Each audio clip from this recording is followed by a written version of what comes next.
On Planet Holstein, the evil bad guys, the Empire, they have a problem where they want the Ghorman silk, and there's a problem with that. And I think, can we engineer a solution? Do we have to do what they're doing, or can we solve it with science? The calcite extraction, I'm assuming it's an invasive process. It's gouge mining. There would be stress on the planet's core. There is a risk of total collapse. Okay, so they want calcite from the core of planet Ghorman, but they say it's gouge mining. You're just grabbing up stuff. You're digging out the material, and you're leaving a hole in the planet that's going to be a big enough hole that it's going to destabilize the core of the planet. And so my thought is, instead of going through this subterfuge, start a rebellion, can we just engineer a solution? So if you're pulling out rocks, can you just put in different rocks that's cheap, or like things that you don't care about? And then you replace the gravitational mass, you replace the structure of the planet, and then it's okay. Okay, right?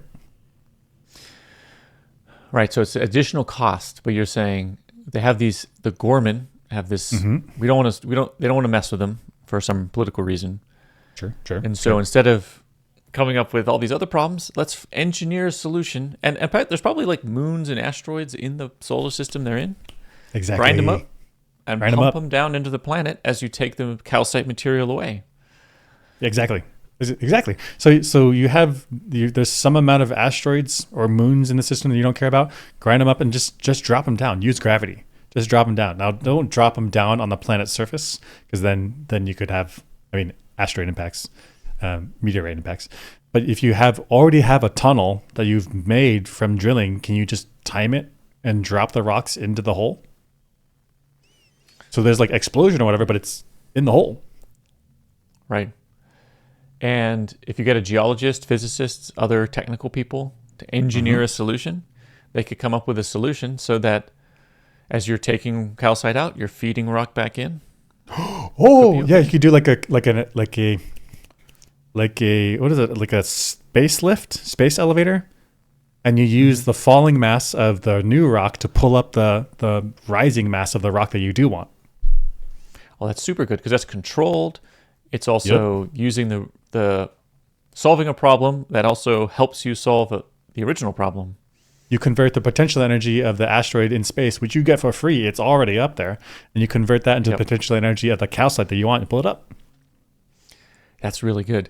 So this meeting here, is there an engineer or any technical people in this meeting? I don't think so. I don't think so. This is the closest guy, and he's reporting that there would be instabilities in the planet. So kind of what his engineering team is telling him. But he's not like on the fly thinking like, how can I solve this? What can I do here? Yeah. So there's no like technical solutions guy in the room. So. That's a big flaw of the imperial organizational structure. It's all a bunch of command guys, don't know what's going on. All a bunch of command guys saying like, let's get it. Let's do some subterfuge. Let's start a rebellion. Like, we could just build a train. Like, what are we doing here? What are we doing? Yeah. Well, they don't have a technical guy in the room to help them out. You need except for this guy. guys in the room.